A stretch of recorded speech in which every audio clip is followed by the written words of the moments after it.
Okay, so today, as you know, we're going to be doing the part 2 of leg stretches. And I do want to say, because we're going from bend to straight, for most people whose hamstrings, Jan, I was thinking of you, your hamstrings or your back had, if you've experienced any kind of back issues last week, this will be much more palatable way to stretch your legs. And that's why I did the first section straight to straight last week. So I want you to understand, how these sequences work. And then they'll be more helpful to you, when, obviously when I'm gone for the next period of time. So adjust yourselves well so that you're sitting in a dignified, upright manner. And feel for instance, most of you are seated cross-legged, feel the touchstones of the buttock bones into the earth. And then see if you can let go any tension in the buttock bone sitting. Meaning to say, let the earth hold you. See if you can tune into gravity's effect on the body sitting to ground and to anchor you. Just sense the earth below supporting this pattern of sitting. Just in such a way that the shoulder blades are on the back. Bringing the hands closer to the roots of the thighs will help some of you get that. Feel how that moves the top of the thoracic forward, the armpit chest forward, without driving the abdomen forward. And then let yourself be the container to hold it all. Not to cling, not to push away, not to take anything as me or mine. The patterns in the mind, thoughts, mind states will reveal themselves to you, but they're empty, they're not solid.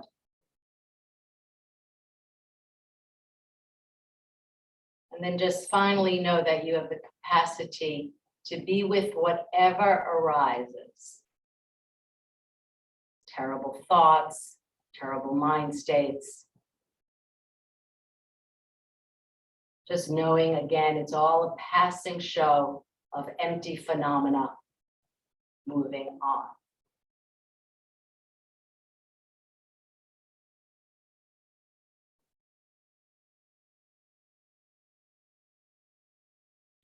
And then silently, you can repeat your own aspiration. We talked a little bit about that on Friday, or just simply contemplate what matters to you most. May I be a boat, a raft, a bridge for all beings to cross the flood. May I be a resting place for the weary. May I be medicine for all who are sick. May I be a lamp in the darkness for those who are lost. May I do so for as long as earth and sky and galaxies exist, until all beings are enlightened.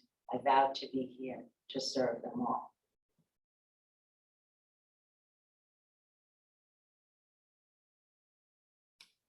Now, when you're ready, if your head was down, lift your gaze. If your eyes were closed, allow the eyes to open and stretch out your legs. So now, since all of you are here, I will send you a recording of the Yoga and Aging panel. Even if you didn't register via Artemis, Liz is going to send that to me, and I'll put that probably on my website or something. I haven't yet decided, but she's probably not going to do it until late today or even tomorrow, so that everyone has an access to it. And but you will have to register for the 4 workshops through the Artemis website. That I can't help you with. Have to go to yogaandaging.com. It's all in all the many emails I've sent you about it and continue to send you about it. Okay, so with that said, let's start flat back with the legs elevated at the wall. Okay, so hi Carla, you're lying on your back. Have the feet at least hip-width apart. And we are, as promised, going to do leg stretches in the second format, bent to straight. I want you to focus on the size of the waist moving back. Nadia, I think this should be fine on your back. If it's not, you can tell me just by unmuting yourself. So we're starting with not Viparita Karani, but just legs elevated at the wall. If you don't have a wall, then you can just lie straight. Ellen, yeah, if you don't have a wall, then you can just lie straight or do, actually you could do Supta Baddha Konasana lying on your back. Okay, otherwise the legs are up against the wall. Have the feet hip width apart. Good, Janet, that's it. Okay. And we'll stay here for a moment. And then for those of you who have any knee issues, you'll stay with straight legs. Others of you, Lana, this will hopefully again help Ardha Padmasana going in and out of it. But before we do that, extend the arms overhead to alert the armpits. Those of you who are on the panel, Patricia spoke at just a moment about the armpits getting very tight, the thoracic spine getting tight as we get older. So arm work is particularly important. The arm work that we did actually on Friday to Peggy's request about how does one get to do full arm balance. It's not just being able to bear weight on the arms. You have to have the upper mobility in the upper spine, and you have to have the armpits open. Okay. Nadia, this should be fine with you. You're doing bent to straight, and actually it's easier on the back leg stretches. Not that last week's was hard on the back, but it could have been. Although I will say that if we get to the standing split, I'm teaching it in a way that's less hard on the back. The standing split is usually can be hard on the back, as you all know. Okay, now take the arms down by the side and just have them out to the side, just decentralize. And just allow yourself to feel the breath. It's very cold outside. Pranasize your chest, irrigate the chest with the breath. Just having that broad, good Marina, arms out to the side in line with the shoulders, and just sense the fullness in the chest. You need a blanket, you can put it on your chest. And then now put your hand on your abdomen, your navel. Sense the abdomen moving back, away from your hand. Of course, this is a lovely position that we take in back therapeutics. Okay, now, again, I think no one here is having issues with their knees. We're going in and out of Ardha Padmasana. So put your right hand in the pit of the right knee, turn the skin from the inside out, and then with quickly, with a sense of alacrity, aim, good Marina, aim the heel to the left groin as the knee moves toward the wall, and then go in and out. And do about, alternate to each side. It's good, Nancy. Go in and out. I want to see everyone using their hands well. Use the right hand for the right leg and the left hand for the left leg. Go in and out. If it bothers your knees, Anita, just take it, just keep the legs straight. Just keep the legs straight. No need to aggravate the knee, just keep the legs straight. If your heel doesn't wind up close to the abdomen, don't worry about it. At some point it will. And then rely on gravity to help bring that heel to the groin. Go slowly, turn the skin. Good, Carla, turn the skin. Inner knee to outer knee. So the heel is moving toward the groin, but the knee is moving back to the wall. Okay. Once you've done about an even amount, right side, left side, take the legs back, hip width apart. And then like we did last week, go to Upavishta Konasana and feel that wall against your hamstrings. Don't go too wide. So use the wall to open up the backs of the legs. We did this on Friday as well. The quintessential Upavishta Konasana, now lying flat on your back. Could be done angular also, Lana, when the pelvis is slightly away from the wall, if that might be better. So more what I call an angular Upavishta Konasana. Looks like that's what you're in, Nadia, an angular Upavishta Konasana, where the legs are at a slight angle to the wall, not up against the wall. If you don't have a wall, you could just be doing it seated. As I'm doing, Upavishta Konasana, seated, Ellen, if you want. There's no wall, just do Upavishta Konasana, seated. Okay, now bend the knees into the chest. Actually, let's do, might as well do, since we're here, Baddha Konasana, soles of the feet together, widen the thighs away, and appreciate the width that comes to the diaphragm. Hands can be right at the roots of the thighs, pressing them back.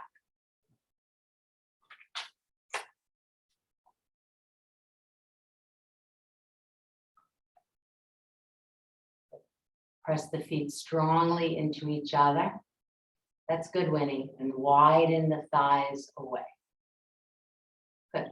All right, now take Dvipada, knees into chest, flex the feet, open up the heels in preparation for dog pose. Lonnie can do it with the heels at the wall. Anyone for that matter, if it's easier on your back to put the heels at the wall, do the needful. Okay, now take child's pose. If your buttocks don't come to your heels, put the bolster, as I'm doing, in front. Tom, like in this way. If your knees don't allow you to do child's pose, the very best way, those of you, Tom and Anita, so I want you to remember these modifications. You sit in front, facing a wall. I know I've shown this many times, and place the hands at the wall. So this is child's pose if your knees bother you in the classical way. Okay.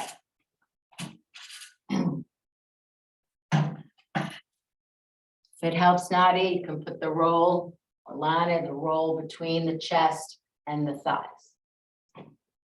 Yeah.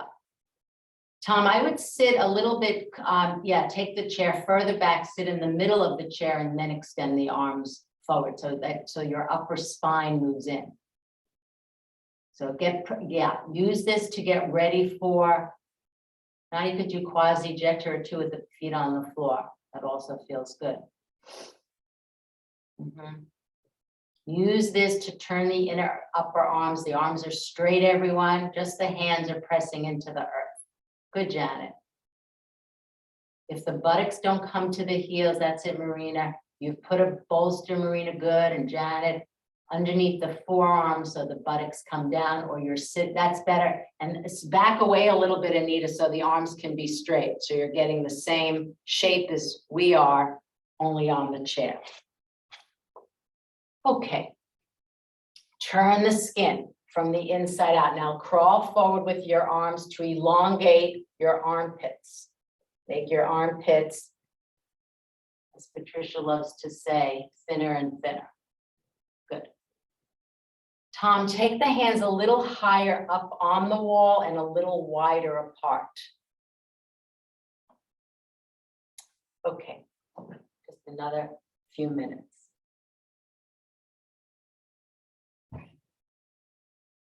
Okay, now when you're ready, from an all-four position, those of you who need the wall for your heels, you can take it. Come into dog pose. Those of you not doing dog pose can just, Elaine, you can just go back and forth, maybe with the hands on the seat of the chair, up dog and down dog for a change. Just to alter, this one is, just as a, so you're just staying in that half uttanasana, we'll call it dog pose. See if you can get the heels down. All right, do this, everyone, because we're starting with this bend to straight. Bend your knees to lift your buttocks up. Bend your knees.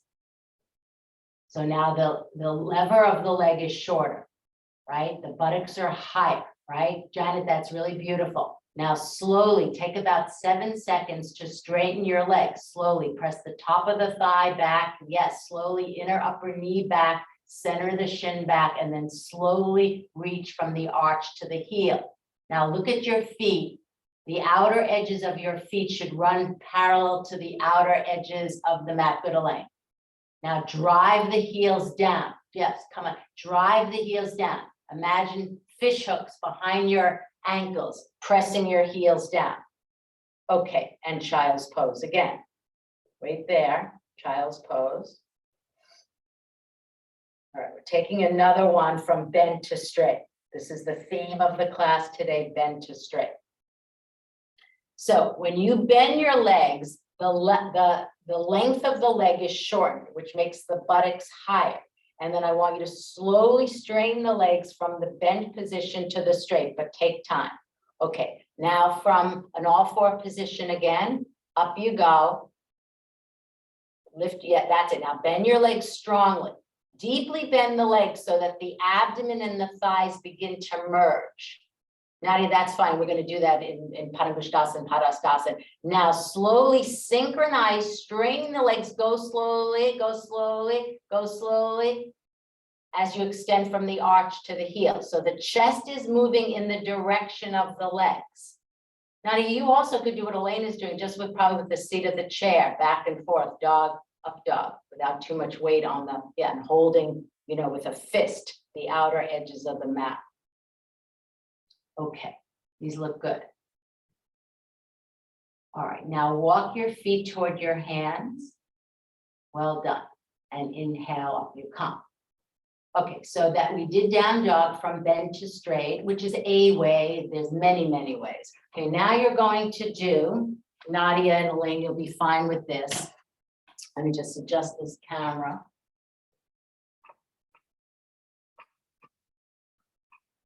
Oh, maybe not. Okay. Anyway, you'll see me here. So I'm going to hold my big toes. I'm going to bend my legs. And you see, once again, I'm shortening my leg length. And I'm merging my abdomen onto my thighs. And then slowly, I press the four corners of the feet down firmly, spreading the toes. I lift the backs of the thighs up and I straighten my legs, okay? So now we're doing Padangusthasana, holding the big toes. Not sure what is. So stand in Samastiti, everyone. You can show me in profile. All right, raise the arms up without taking the thighs forward. Okay, the feet are hip width apart, hip width apart. Lonnie can toe in, the bent legs should feel good. Now exhale, bend forward and immediately bend the legs. See how the chest is merging with your thighs. Okay, now press the feet strongly into the earth. That's the first action. Lift the arches away from the floor. And now slowly see if you can maintain the connection of the abdomen with the thighs. Don't let the abdomen move away. See if you, and do it a few times in that manner. And Lana, for you, if the back, you don't have to fully straighten the legs. Hi, Gail, we're doing bend to straight Padangusthasana. Hold the big toes between the first two fingers and thumb. Not sure why this clicker's not working. Okay, a few more times, go slowly. Hold the big toes, hold the big toes. John, that's fine, hold the big toes and then straighten the legs any amount. Go slowly, see if you can merge the chest with the thighs. Lift the backs of the thighs up, backs of the thighs up. Okay, now place the hands on the hips and inhale, up you come. All right, now we're doing the same thing, only this time we're taking one hand underneath one foot. We'll do it twice because you insert, I don't want you to do the right hand first always, and then never the left.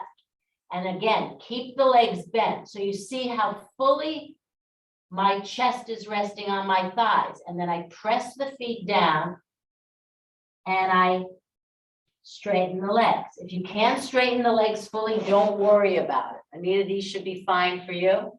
Okay, take the arms up again without taking the thighs forward.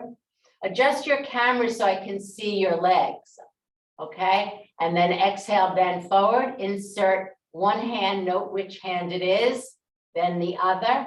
See if you can get your wrist to go underneath your toes, bend the legs strongly. Merge the chest with the thighs, and now slowly straighten the legs. Slowly, feet are hip width apart. See if you can still maintain the connection, these look good, of your lower abdomen below the navel with the legs. With the legs. Do it a few times. A few times. at least 3. Elaine, that's fine, but there's other options here too, because we're gonna do that later in terms of Prasarita Padottanasana against the wall, or freestanding would be good, or even modified warrior 3 with the hands underneath the blocks. Okay. All right, now from here, take your hands, bring them onto your hips, and now raise the arms again. Exhale, bend forward. This time take the other hand, whichever you didn't take in first, and repeat Pada Hastasana again with the change of the insertion of one hand. And then again, 3 more times in that way. Appreciating the bend to straight as it gets the abdomen and the thighs connected. That's good, Peggy. Lift the backs of the thighs up. Good, good, good. Backs of the thighs up.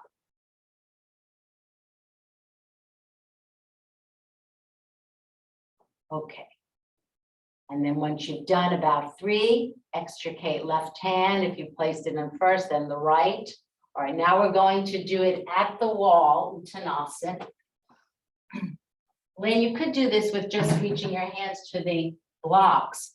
So we went over this last week a bit. I think, Tom, you did it this way. So remember, you're forward of the wall, okay? And then you go down.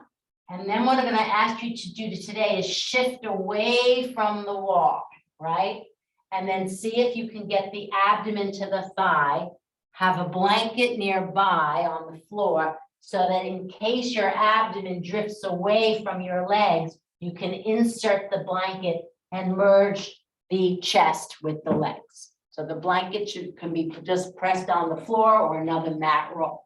All right, that's it, Marina. So feet hip width apart. You can do the bend to straight in the same way. Doesn't have to be straight to straight. Okay, Uttanasana, diagonally at the wall. Come into it first, then add the blanket. Yeah, good. So you're standing away from the wall and you're bending forward first. Yeah, and if that's too low, Elaine, then you shuffle in a chair and do the same thing, or put the blocks on the high side. All right, now, you don't need to use your hand, but if you so desire, just put your hand flat on the wall, push the wall away so that the buttocks come in line with the heels and go down, Uttanasana. And Nadia, if anyone having back issues, then keep the leg bent, obviously, and put the roll in. Nadia, that's good. The roll is in and the buttocks remain at the wall on a diagonal. You don't have to drift away from the wall. Lana, if you take a look at it, if you put Nadia, or I'll spotlight her. So her buttocks are at the wall, the legs are at an angle, and she's got the rolled red blanket. Good, Marina. Marina, you can thicken that a bit. This is the way, you can do these Uttanasanas without pain in the back. All right, now we're doing something that we rarely do. Inhale, up you come. So this, we have to work a little bit. This is not just hamstrings, it's also paraspinal muscles. So now watch, we're just going to turn yourselves around. You're going to face the wall. Now just watch. So I'm coming into this so that most of my spine, my paraspinal muscles as well, will be on the wall. So I'm standing about 2 feet away from the wall. Then I'm going to walk in and aim to get as much as me on the wall as I can. Notice how this is a hard pose for me, so I'm bending the legs. So this way I'm getting more of my spine and my spinal muscles, and then I slowly straighten the legs. You don't have to straighten the legs. And then to come out, see how I'm swinging the head off to one side, and then I'll rest my forehead on the wall. So this is more for the spinal muscles, because in order to lay the chest down on the legs, the spinal muscles have to be somewhat pliable. So you're standing away from the wall, facing the wall, then you bend forward, and then you walk in. See if you can find a wall to do this.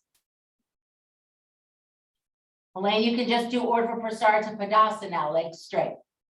And just stay there for 2 minutes. Just stay with legs straight.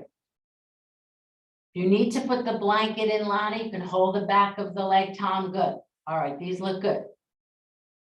See if you can bring, many of you, Lindsay, good, that's really good. Those of you who are more supple in your spine, you'll feel that more of your back is on the wall. Good, Peggy. And Marina, you can maybe walk in a little bit more. That's it, Mary Beth. See if you can get more of Mary Beth on the wall, more of Nancy on the wall. Eventually that will happen in time.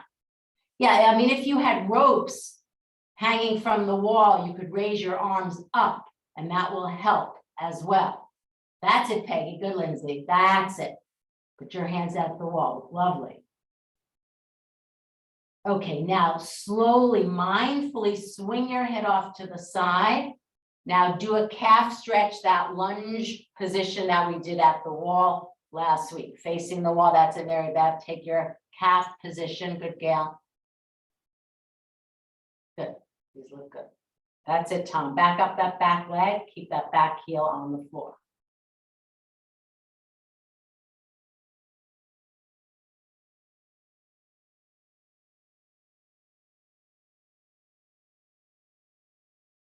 All right. And change sides. So we're getting ready to do Parsvottanasana, which I know all of you know that pose, but we're doing it in a very specific way today, bend to straight, which is my very favorite way to do it. So everybody knows Parsvottanasana. Now, calculate in your mind how we got here. Dog pose, the calf stretch, Padangusthasana, Padahastasana, Uttanasana. Okay, so I'll show in profile. So we did this last week, but we did it straight to straight. Remember, there's an option of always putting your back heel at the wall. All right, so I start in the upright position. I'm not going to do the classical way where the hands are behind your back. And now watch. I'll come into it straight to straight. But then you see, I'm going to bend the leg. Now we've been in this position a lot. Chest is on the thigh. Those of you who need to turn out the foot, Lindsay, please do. All right, then I'll keep my foot turned out because I could use that as well. And then I maintain the abdomen. That's the key word, on the chest as I slowly begin to straighten the leg. Okay, and then I'm going to repeat that 6 times. Bend to straight. So this is a much more palatable way for those of you who have tighter hamstrings or tight spine to do it. Okay, so take your position where the chest is facing forward, right leg's in front, left leg is behind. Marina, inch out a smidge with the right foot. Everybody take your Gail, a little bit more distance in the legs. You can show me in profile, that's the very best way. Suck the outer shin in. Hands on hips, bend forward at your hips. Okay, now again, shorten the lever, bend the leg. Yes, a nice bend of the leg, so much so that the back heel still is down, but the chest is on the leg. Now your mission is to strain the leg, but keep the chest on the leg. You have to strain it, but keep the chest on the leg. Suck that outer right hip back. Do it a few times and release the head down so that your face is basically resting on your shin, depending on your trunk and leg length. Go down. Go slowly from bent to straight. Keep moving that outer right hip back. A few times in that manner. That's it. Good. All right. Now kick forward with the back leg, and I hope, and then take Uttanasana, feet together, head down. Uttanasana, the left leg is joined the right, go down, full pose. Observe, is your chest on your legs? If not, do what we did at the wall in Uttanasana. Bend the legs or even go back to the wall with the blanket. Lana had the feet hip width apart. Nadia, hip width apart. Okay, so now we're in Uttanasana, Tanya. Kick forward with the back legs, or in Uttanasana, the symmetrical Uttanasana. Okay, now place the hands on the hips. Inhale, up you come. Now step back with your right leg. Parsvottanasana, second side. Most of you, and I know this is very common, when you step back, you shorten the length because, so I want you to inch out. Almost everyone needs to inch out with the front foot. Then bend forward. Okay, then bend the left leg. You need to turn the left foot out, then the left leg, Parsvottanasana, get the chest onto the thigh, deeply bend the left leg, and then slowly begin to straighten the left leg as you keep the chest onto the leg. So those of you who were here on last week, and we did Parsvottanasana a different way. I hope for some of you, you're getting this kind of, oh, for me, this works a lot better. This way I can bring my chest onto my thigh, plus I can straighten my leg. Do it a few times in that manner, and then to come out, kick forward with the back right leg, take Uttanasana again. This time, hold the backs of your calves and go down. If you need to, again, bring the blanket to connect the chest to the legs, then by all means do. So this time now you have 6 different ways to do Uttanasana. Diagonally against the wall, legs up against the wall. That's it, Peggy. Take the blanket, Nancy, good. Place it in the lower abdomen below the navel. It works better. If you don't like your head being down position, just outstretch your hands to the wall.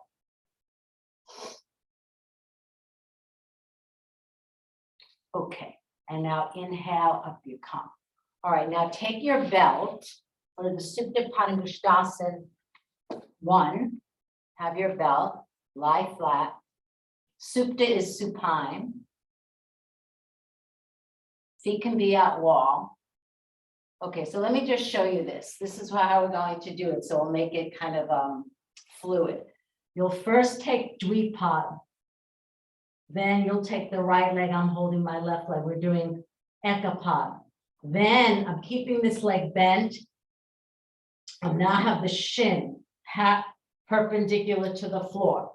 Then I'll put the strap on. So before we even take the leg beyond 90, we're coming into Ekapada, then shin perpendicular. Then I've got the strap on. Now, this is a very different way than I normally teach it. And then we're taking the leg up. I showed a little bit of this on Friday. So we're not beginning in Supta 1 at 90 degrees. This is how we usually do it. We're starting, let me just show again, Ekapada. Shin perpendicular, strap goes on. So already you can see my thigh, my blue denim pant is resting on my black top, and then I straighten the leg. Let's see how this works. So I hope this is very clear. So the leg is already going to be beyond 90. All right, so start in Dvipada, that's it, Ellen. Dvipada, flex through the feet, open up the heels. All right, now put your left foot on the floor, keep the right knee in, Ekapada. Wait there. Okay, that's it, Marina. Now, take your right shin, make it perpendicular to the floor. Mary Beth, we're doing kind of a different way of doing Supta 1. I don't know if you saw the demo. All right, shin perpendicular, right shin is perpendicular. Wait there. Get the knee to rest on the chest. Have the shin a little bit more perpendicular, Winnie, if you can, perpendicular to the floor. No, the other way. Move the foot toward your face side so it's perpendicular at a right angle. Even more. The foot the foot is moving toward your face. Okay, now put the belt on. Some of you might be can hold the outer edges of the foot if that's possible. Now, keeping the leg, the thigh, moving toward the chest, straighten the leg. Nadia, this will be easy for you. Straighten the leg, straighten the leg, straighten the exactly what you did in Parsvottanasana. Good, Peggy. Keep pressing down into that left foot. These look good. Janet, this is good. If you need to do it again, that's fine. Now the leg is way beyond 90. Gail, that's really good. Just press right above the knee back and open the back of the knee. All right, I'd like to see this again. Peggy, that's excellent. I want to see it again. So watch, everyone. I'm just going to show this again. So this is a different way of doing Supta Padangusthasana 1. We did it the classical way last week. So again, Ekapada. And then shin is perpendicular, not here. So shin perpendicular to the floor.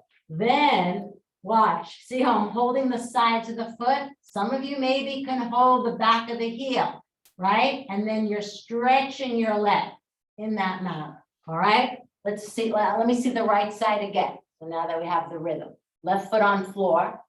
Some of you can hold the sides of the foot. Why not? All right, and now slowly go to perpendicular. Now stretch the leg. Keep the that's it, Winnie. Don't let the leg fly back. The leg is going with you. Now lift the chest, lift the head, and bring the leg toward you. Don't let the leg go back. The leg is going to the head side. Leg is toward head side. Good, Gail. Leg is toward head side. Leg toward head side. Abdomen moves back. Good, Marina. The upper leg is resting on your navel band. And then release, take Dvipada. Well done. Take Dvipada. Jen, it'd be interesting to hear how these leg stretches are for you in this manner than the straight to straight, as you were here last Tuesday.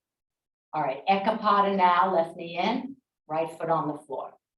Wait there, that's Ekapada, wait. Ekapada is knee parallel, Ekapada is where the lower leg is parallel to the floor. Then make it perpendicular to the floor.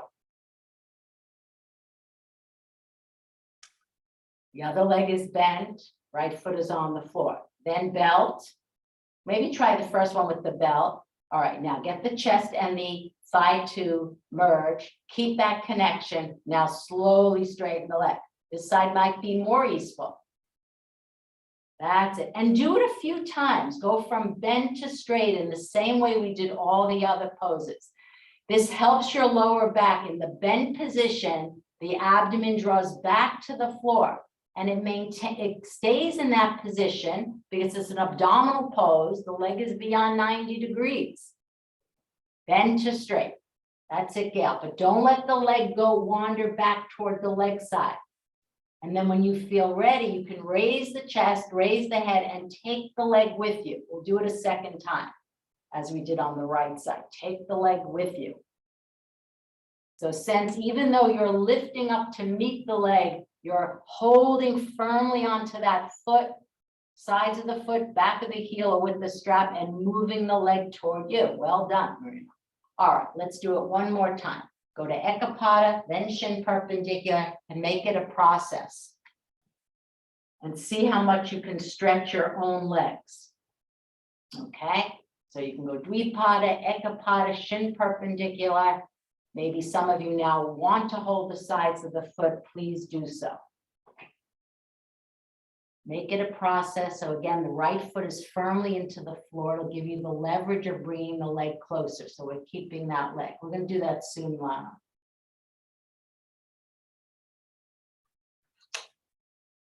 All right. Keep going. If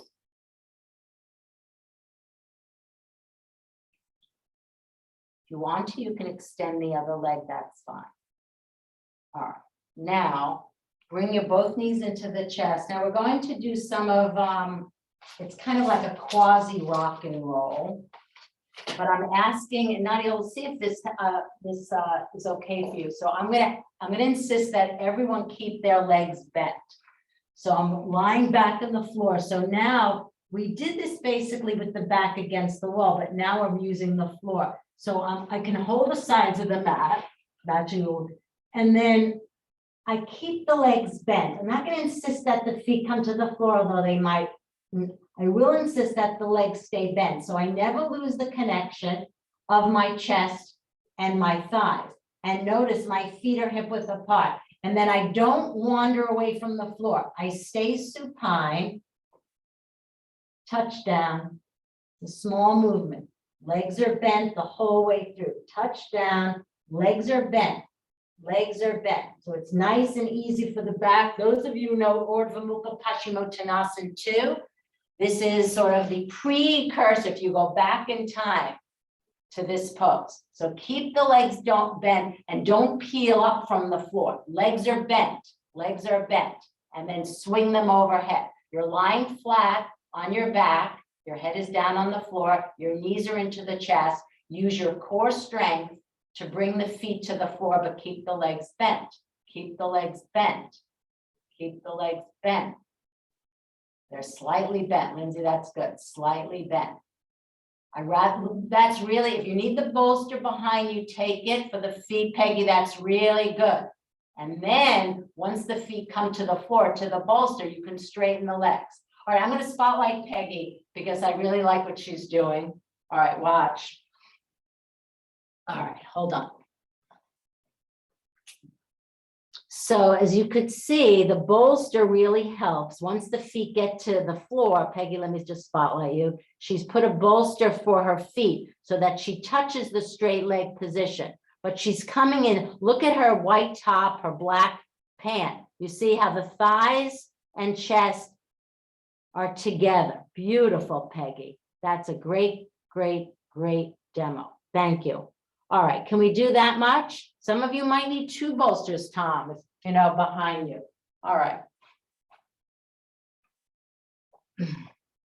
So just a few rounds in that manner. Again, have the, yes, Peggy, and now do the quasi-jetra.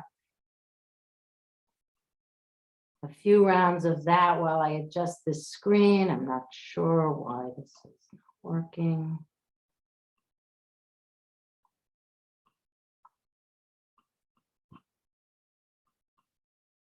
Oops. A few times in that manner. Okay.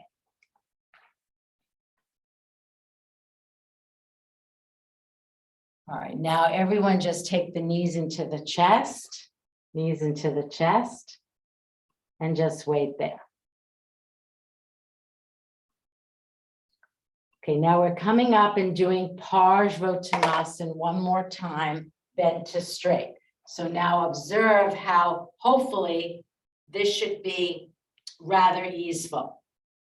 So let's do it a slightly different way. Instead of stepping back, I think for some of you, you'll get your measurement of your spine much better. So we did it, you know, 10 minutes ago, I asked you to step back, right? That's one way of coming into it.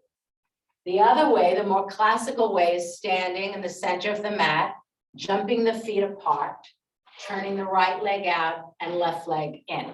All right, so we're doing Parsvottanasana, bend to straight.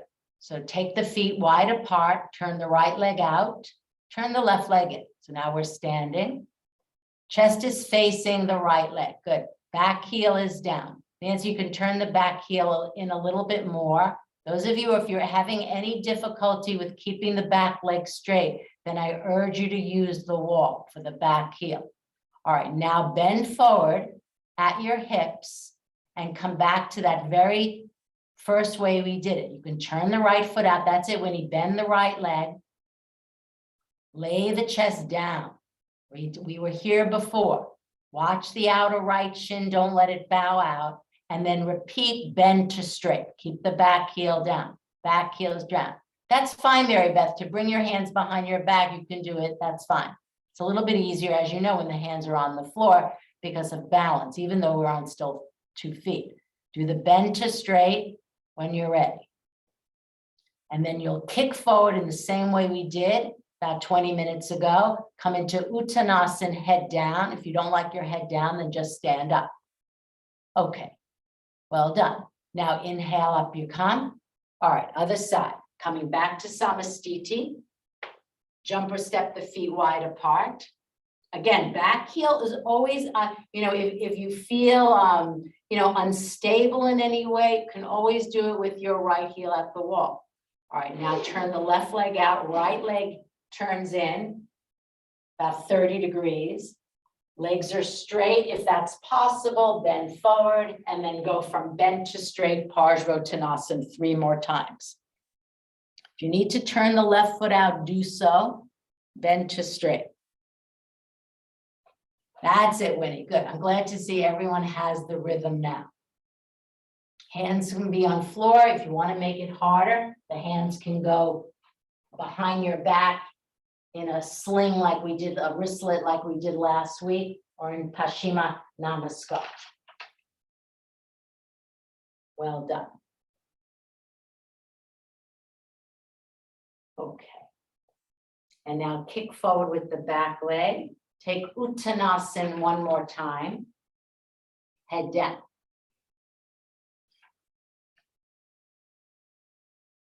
Okay, now I'd like to go back to dog pose and do one-legged dog pose.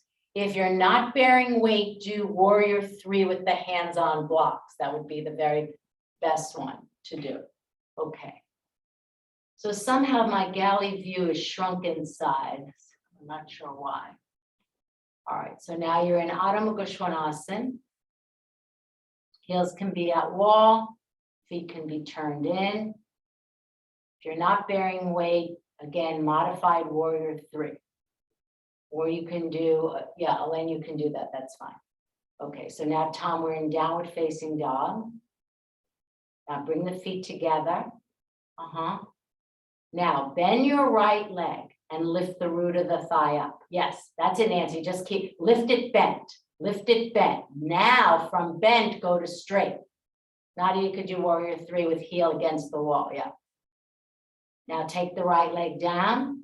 Good, Marina, now straighten. Now lift the left leg up, bend it, lift the root of the thigh up. That's it, lift the root of the thigh. Good, Peggy, lift the root of the thigh and now extend it, which is not the way we usually do it. We usually lift it straight and repeat one more time in that manner. Ekapada Adho Mukha Svanasana with bent leg to straight when you're ready. Bend to straight, lift it bent, lift it bent. Aim to get the root, the top of the thigh, good Nancy, further and further away from the floor and then stretch it up. One-legged dog pose, right leg is straight now and then repeat left side. Lift the left leg up. Good.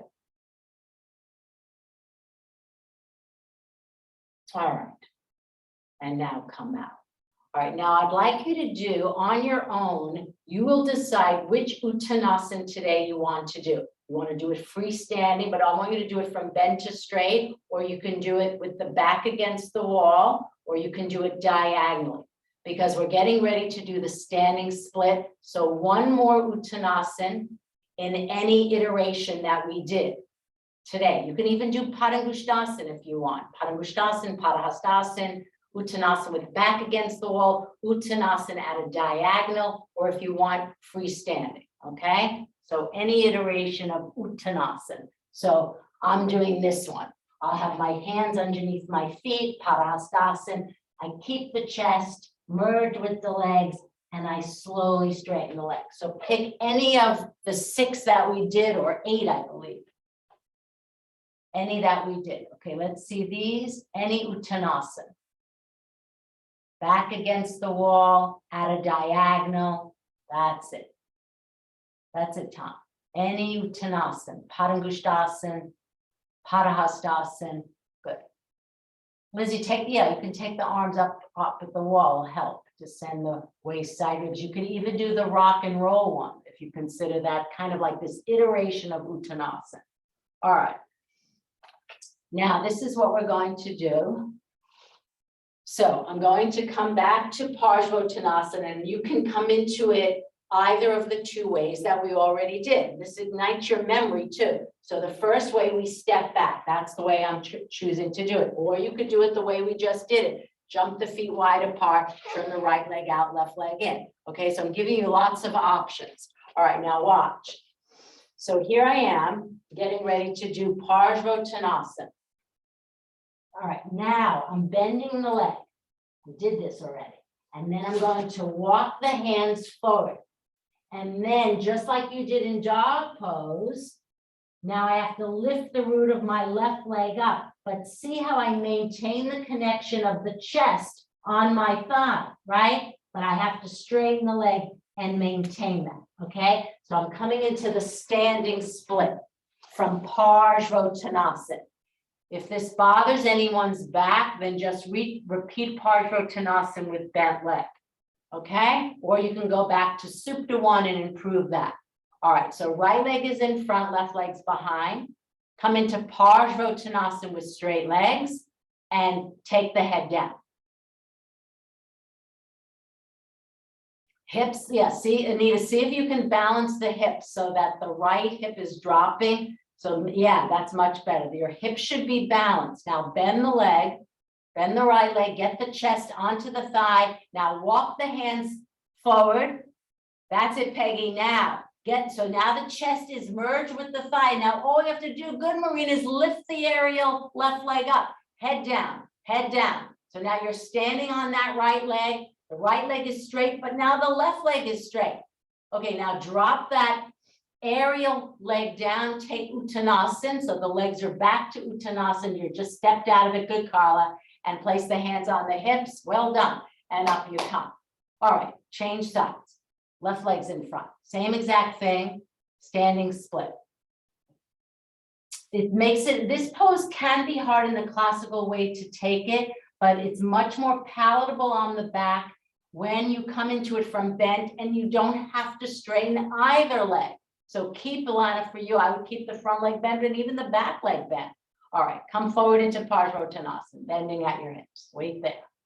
This is a beautiful, so the rhythm is there. Nancy, the blocks are too high for you. Okay, now bend your left leg. Get the chest onto the thigh. Now walk the hands forward of the left foot.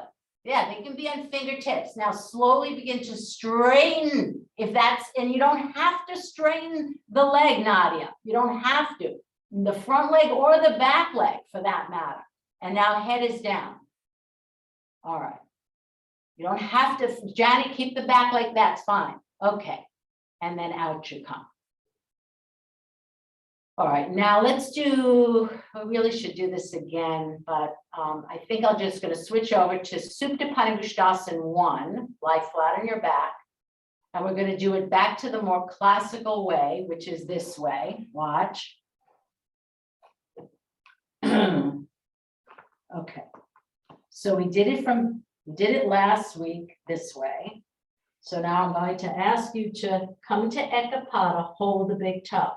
And then take the leg with you, full pose, lifting the chest and the head. If it bothers your neck, anyone use the bolster, you can use your bolster. Okay, so here we go, we're holding the big toe, full pose. Hold the right big toe between the first two fingers and thumb, and then straighten the leg. Bring the leg with you as you lift the chest and head, lift the chest and head. Take the leg with you. Should come easily now. That's it, Lindsay. Should come easily having done the standing split, although I really think we should have done that twice. Good, Marina. Okay, change sides. We're just touching this and then we'll move on because I want to get to Paschimottanasana. All right, left knee in. Hold the big toe. If possible. Some of you maybe the outer edge. Now straighten the leg, raise the chest, raise the head, and bring the leg to you. Now, you know, the difference here being the right leg is fully outstretched.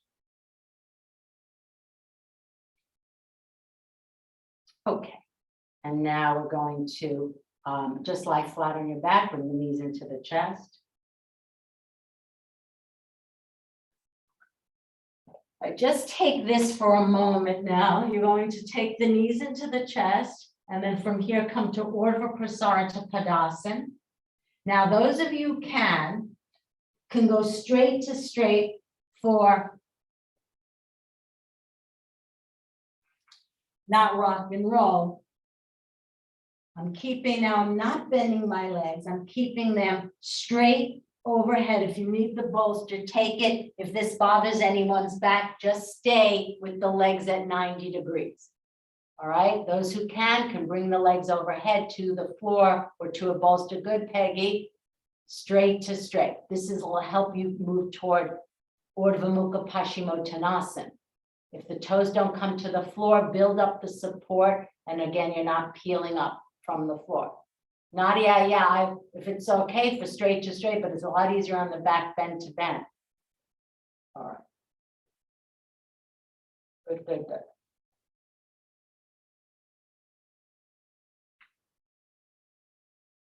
All right. Now we're going to do Baddha Padangusthasana. We did it last week, but we'll take the next step. So this is what we're going to do. You're going to start in Dandasana. You're going to bend the legs, which is fitting. You're going to hold the big toes. And once you've held the big toes, if you can't hold the big toes, use the strap. And then before you even think about straightening the leg, you have to lift the lower spine up. And then straighten the legs, all right? So only use a strap if you can't reach the big toe. So starting in Dandasana, you can show me in profile. Starting in Dandasana. Lift your lower spine and have the memory of the floor, which you're going to need when the legs are airborne. Now bend the legs, hold the big toes. If that's not possible, use the strap. And now lift the lower spine up. So you're balancing evenly across those two touchstones of the buttocks, like when we sat. Now have the memory of the floor as you harden through your heels and outstretch your legs. Those of you who can hold the outer edges of the feet, that's fine. Tanya, bend the legs though. If you have an issue with the back, keep the feet on the wall, but the knees are bent. Yeah, knees are bent. So you're not leaning back. Anita, I would do it this way with the feet against that, with the legs slightly bent. So you're getting the lift in the lower spine and not letting your lower spine collide to the floor. Okay, let's repeat that. Most of you from Dandasana, start once again. Those of you at the wall is fine. Keep the legs bent, lift up, and then bend your legs. Mary Beth and other can hold the sides of the feet. Closer to the heel or use the strap. And now straighten the legs, but lift the lower spine. Okay, now see if you can bring the legs to your chest and your chest to your legs. The legs to the chest and the good Peggy and the chest to the legs. So we're good, Nadia. Legs to the chest, sandwich in. Yes, walk your hands down toward your heels if that's possible. And aim to get the legs, Nadia, that's really good. But at perpendicular to the floor and the chest perpendicular to the floor. These look good. Okay, and then release. Yes, likely that the elbows would have bent. Now, we're going to do Paschimottanasana. So watch, I'm going to start with the feet hip width apart. I seal the legs to the floor. I'm going to come forward. But just like we've been doing today, I'm going to bend the legs to get the chest onto the legs. And then I want to keep that connection. Notice how I'm lifting the elbows up. I'm scrubbing the heels away like I did in Ubaya, but I'm keeping the connection of the chest with the legs, all right? So again, that bend to straight method in Paschimottanasana with the feet hip width apart. So start in Dandasana with the feet apart. Okay, now get the connection of the sealing of the legs to the floor. We worked with this last week. All right, now bend forward at your hips. Hold the outer edges of the feet. Bend your legs to get the chest onto the thighs. Bend the legs. It's a good bend, just like we've been doing all morning. All right, now your job is to do what you've just done in all the other poses. You're going to move the inner heels away from you as you move the backs of the thighs back toward the buttocks and slowly begin to straighten the legs, slowly. Those of you who have any back issues, keep the legs bent or do it with a chair. Just sit on a chair and extend your hands to the wall. Carla, that's good. Now bend the legs again. If you've lost the connection between the chest and the thigh, go back to the bent leg. Go back. So your mission is to keep your chest on your legs, right? That's the first priority, even at the expense of not fully straightening your legs.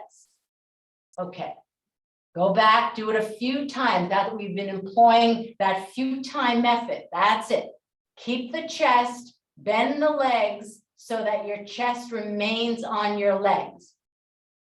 Because this is the last pose, and this is probably for most of you the hardest one. Peggy, that's good. Bend the legs and slowly move the inner heels away, backs of the thighs moving back, and straighten the legs any amount. The priority is keeping your chest on your thighs.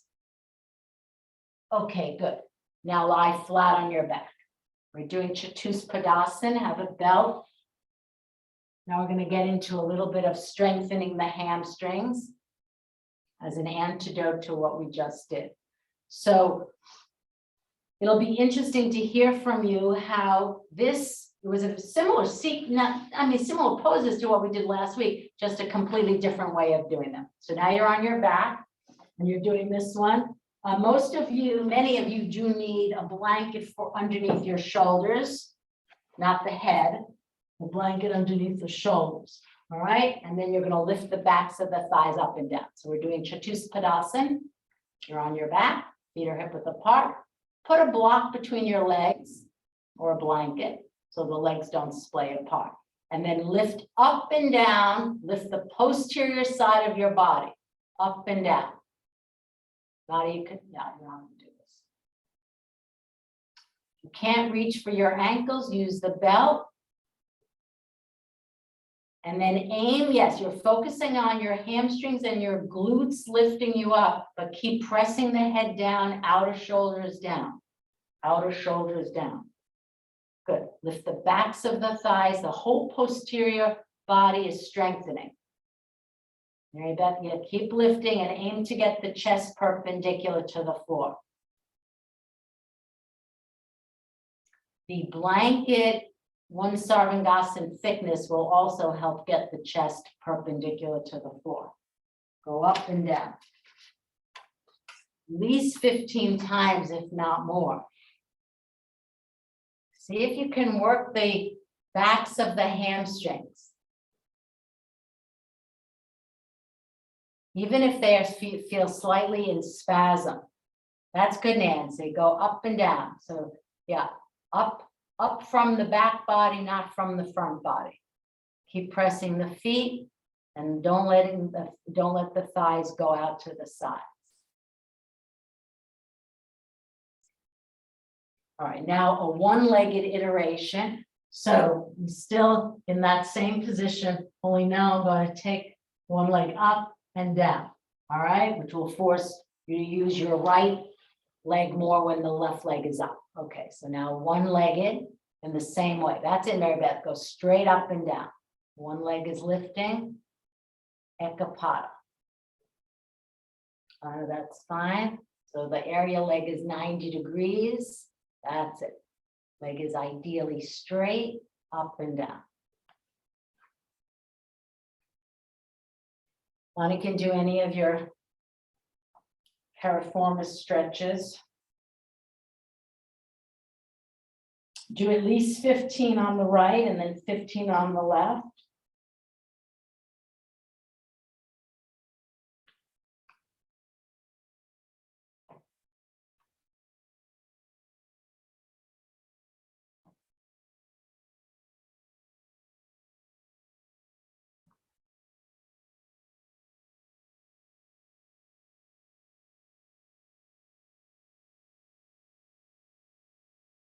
And then when you're ready, I'm going to have everyone lie prone and lie. You don't have to use any blankets. You're going to toe in, heel out in this way.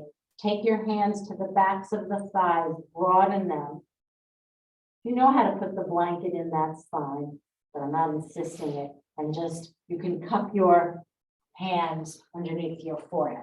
All right, just wait there in this prone position to release the hamstrings completely and the lower back. You want to put a blanket underneath the navel, that's fine. Don't worry about it. Just make sure the legs are hip width apart and toe in and heel out.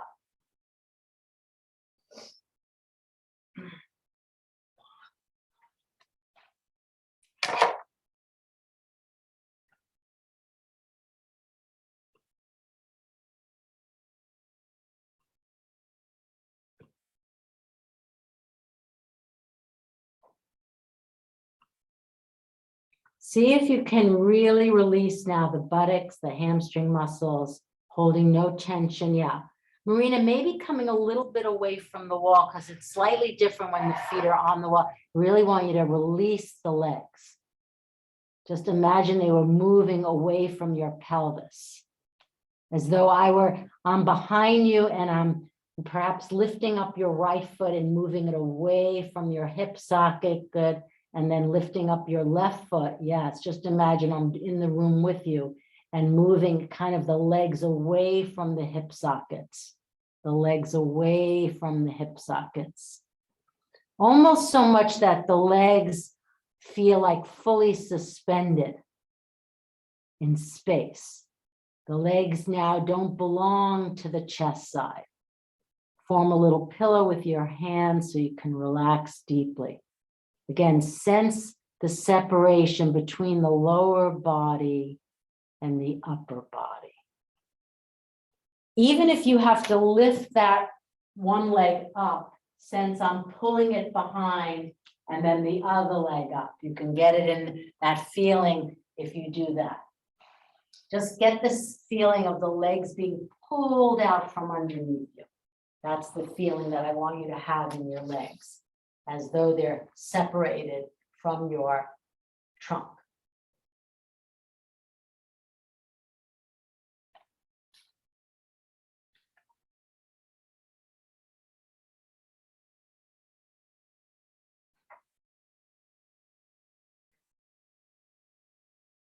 Let's relax completely.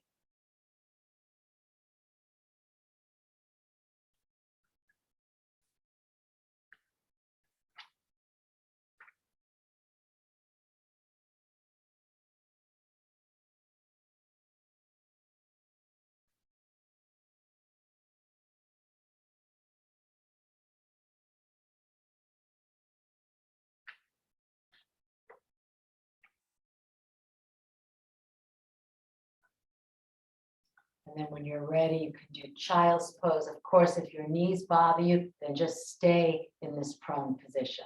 Otherwise, you can do the chest supported position of child's pose.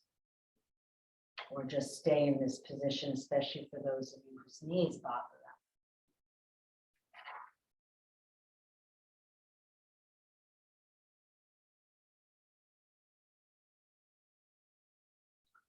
Okay, so we're going to prepare now for relaxation with the lower legs on the seat of the chair. Most of you have something that you can put your lower legs on, or two bolsters or a sofa.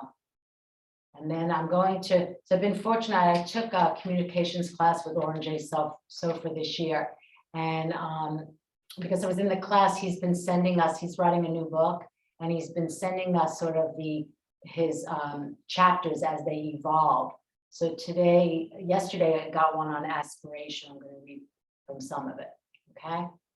So you're coming into the lower legs on the seat of the chair now for your Shavasana, unless you want to stay prone. Good, Winnie, that's it. And just settle in. If you need, that's very cold, take your blankets. If you want to cover your eyes, that's fine. You can use the bolster nans in your abdomen. Wait, Winnie, yeah, that's good. In the abdomen on the tall side. Legs can be also on a sofa, fine. Just see that you're warm.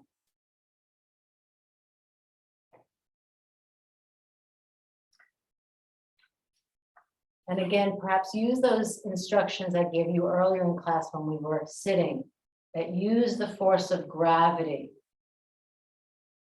the earth's gravity, to pull you, settle yourself down, to feel the earth as an anchor, not holding on to your buttocks now at all. That's why we did that prone shavasana in that way. So again, not feeling that gripping sensation at all in the lower legs or in the abdomen for that matter. But with the feet apart and the bolster, that's it, Peggy, with the bolster on the tall side, yeah. There should be no struggle in being in whatever posture you chose. Have the feet on the chair seat and make sure they're hip width apart so your lower abdomen can relax. And feel connected to the earth. So it's an opportunity to let go in your hands and in your arms, in your head, your brain, in the lower leg and the upper leg, feeling the gravitational force of the earth descending down.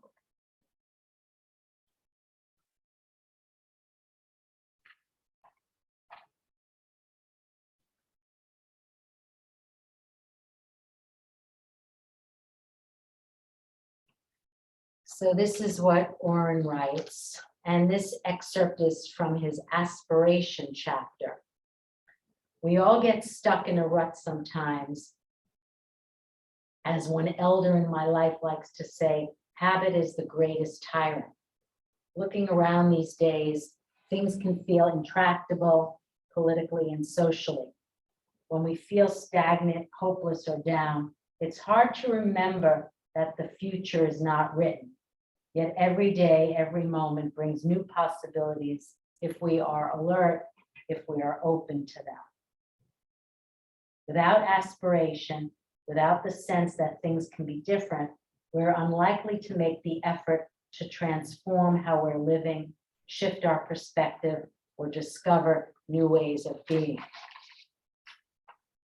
Aspiration is the inner connection we feel with a sense of what's possible in life, individually or collectively. It is a key that opens the door to the entire realm of spiritual cultivation, personal healing, and social transformation. Without aspiration, we don't bring forth the energy required for change. Sometimes this glimmer of aspiration emerges when we feel moved, inspired, or touched. Other times it is forged in the crucible of our pain. The Buddha pointed out that there are two options when we meet suffering. We may get lost in it, feeling bewildered, upset, and reactive, or we can aspire.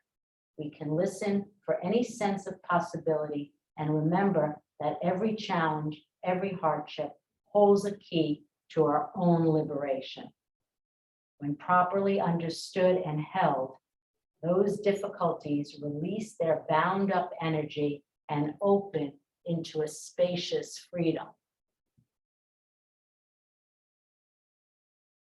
The willingness to lean on our aspiration, to connect with a sense of possibility and walk into the unknown goes beyond our personal lives. The willingness to move forward in service of our aspiration without being able to see the outcome is part of what sustains movements for nonviolent social transformation. So I posed the question to you earlier, what matters most? That question to me will help you steer or formulate some kind of vow or aspiration, what Oren's talking about.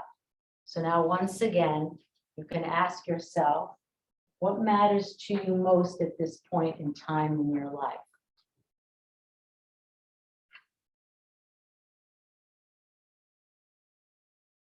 And then see or contemplate throughout the day what actions, what behaviors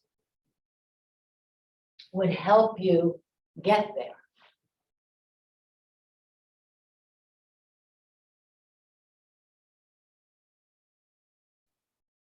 What actions, behaviors would incline your mind to experience that aspiration, that vow, would help facilitate that. And little by little, day by day, starting over and over again, you do them. Knowing that you're not going to get it right all the time.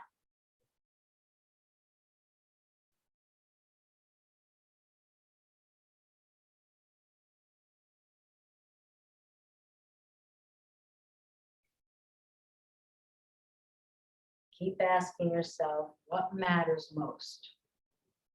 Perhaps even thinking about the end of your life and what it might look like if you were to take on these behaviors and actions.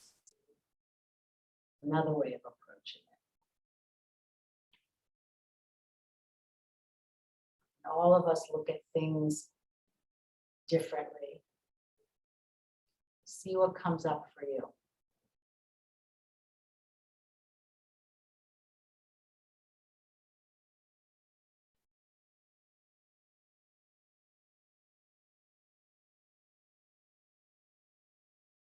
So when we have been repeating the Dalai Lama's Bodhisattva vow every morning for now 2 years, That vow is rather big. As you all know, medicine for the sick, resting place for the weary, raft, bridge for all beings to cross the flood. And certainly yours could be that, but perhaps it's something a little bit more concrete. Perhaps it's the end to your own suffering, the end to other people's suffering. Perhaps it's being gentler, kinder.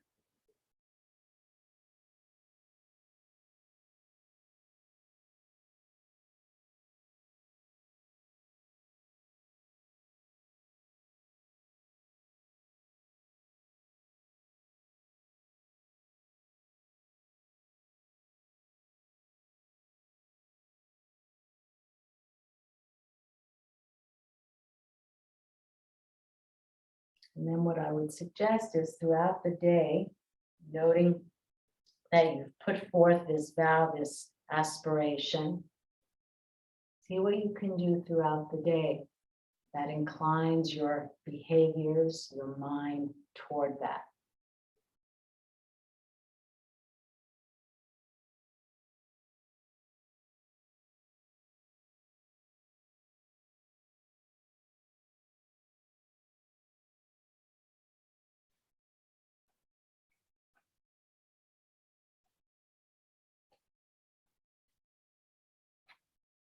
Now, what is yoga if not the deconditioning of one's mind? I repeat that every single day because to me that is the very best definition of what yoga is. Why do we practice yoga? Why do we do yoga? Just what Oren was referring to, he says that his elder friend said that habit was the greatest tyrant.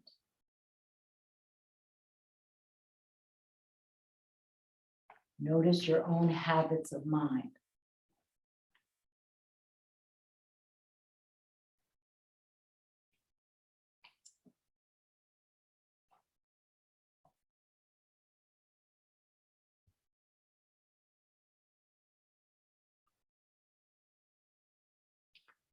When you're ready, you can slowly move to an upright position.